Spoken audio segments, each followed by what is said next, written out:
इधर श्री सूत जी महाराज जंगल में व्यतीत करने पड़ेंगे और 1 वर्ष अज्ञातवास। वर्ष में अगर हमने तुम्हें देख लिया, उस 1 वर्ष में अगर हमने तुम्हें देख लिया तो पुनः 12 वर्ष फिर जंगल में रहना पड़ेगा। तो महाराज पांडव चले और जब पांडव गए तो 12 वर्ष महाराज जंगल में व्यतीत किए और 1 वर्ष अज्ञातवास का राजा कमल नयन के यहाँ विराट नगरी में रहे। विराट नगरी में राजा कमल नयन के यहाँ 1 वर्ष व्यतीत हुआ जो अज्ञातवास का था। और जब वो 1 वर्ष पूर्ण हुआ और पांडव जब पुनः वापस आने लगे और ये बात राजा कमल नयन को पता पड़ी कि ये पांडव है, यहाँ भेष बदल कर रहे हैं, तो राजा कमल नयन और पांडवों के चरणों में गिर पड़े। जवाब दिया, कहा हमें क्षमा करना, हमसे भूल हो गई, हम आपको पहचान न सके। हमारे पास देने के लिए तो इतना कुछ नहीं है, लेकिन हमारी बेटी है, हम अपनी बेटी को तुम्हें सौंपते हैं, हमारी बेटी के साथ विवाह कर लो।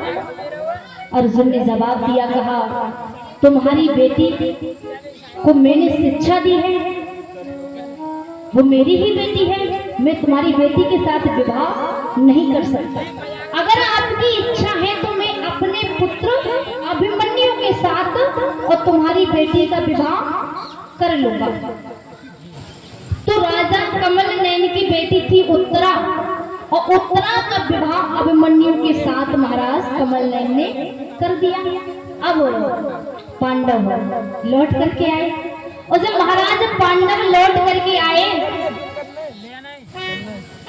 तो पांडवों ने कहा, दुर्योधन से कहा, भैया अब हमारा वनवास पूर्ण हो गया, अब आप हमें हमारा राज्य दे दो। लेकिन महाराज वो सावधानी से कहा मानने वाले थे।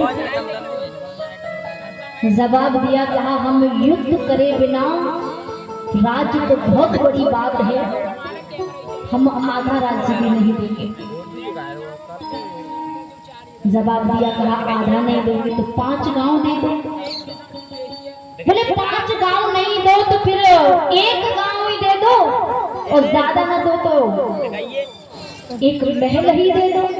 जवाब दिया, कहा कि हम युद्ध के बिना एक सुई की नोक की बराबर भी भूमि नहीं देंगे, तुम्हें युद्ध करना चाहिए।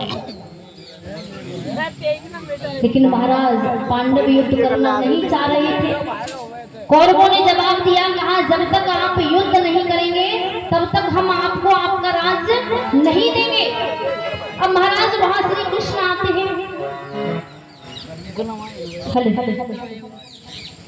और जब भगवान कन्हैया आए तो कन्हैया ने भी दुर्योधन को समझाया,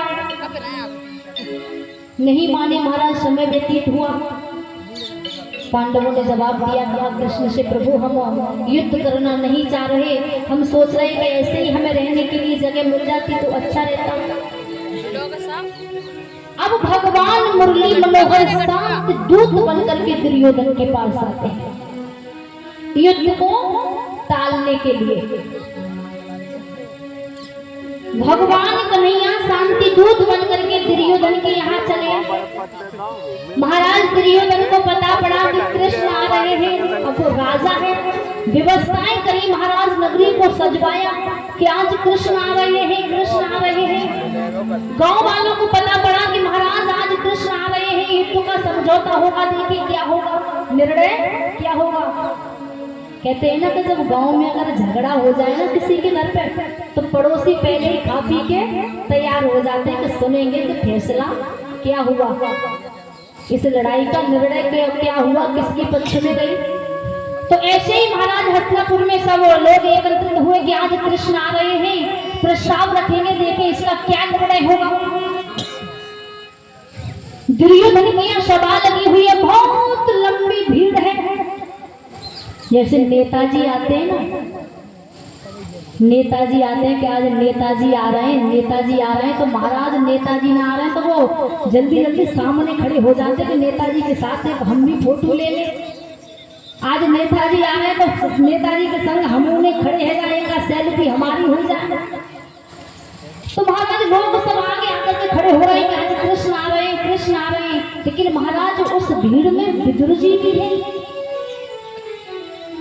और जब विदुर जी है महाराज, तो विदुर जी भीड़ में ना बहुत सबसे पीछे खड़े हैं। और जब विदुर जी सबसे पीछे खड़े हैं ना, अब भगवान कन्हैया जैसे नेताजी सबसे आगे आकर के खड़े हो जाते हैं ना, प्रवचन देते हैं, वैसे ही भगवान कन्हैया खड़े हो गए। दुर्योधन है, विदुर जी बहुत दूर खड़े हुए, लेकिन कभी सोचा है अगर कोई इंसान सबसे आगे खड़ा हो, दृष्टि नजदीक वाले पे नहीं जाएगी, दूर वाले पे जाएगी कि ये देखेंगे तो भीड़ कितनी लंबी है। और जब भगवान कन्हैया आगे खड़े हुए और दूर से भगवान कन्हैया की सबसे पहले नजर विदुर जी पर पड़ी, और जब विदुर जी पर पड़ी, दुर्योधन ने जवाब दिया, कहा कन्हैया आज तुम आए हो तो हमने तुम्हारे खाने की व्यवस्था अपने यहाँ रखी है। जवाब दिया, हाँ हमने तुम्हारे खाने के लिए 56 भोग तैयार किए हैं, बहुत सुंदर सुंदर भोजन बनवाए हैं। आज खाने की व्यवस्था कन्हैया तुम्हारी हमारे घर रहेगी। कन्हैया ने जवाब दिया, कहा कि आज हमारा निमंत्रण कहीं दूसरी जगह है। दुर्योधन ने जवाब दिया, कहा अरे मैंने तुम्हारे लिए 56 भोग तैयार किए हैं, इतने सुंदर सुंदर पकवान बनवाए हैं कि कृष्ण आ रहे हैं, कृष्ण आ रहे हैं, इतना सुंदर सजवाया है, इतनी फुलवारी, इतने इत्यादि इत्र छिड़काव किए गए हैं, सुंदर सुंदर पुष्प लग रहे हैं, तुम्हारे स्वागत के लिए तो है, इतने सुंदर भोजन बनवाए तुम्हारे स्वागत के लिए तो है। लेकिन आप कह रहे हो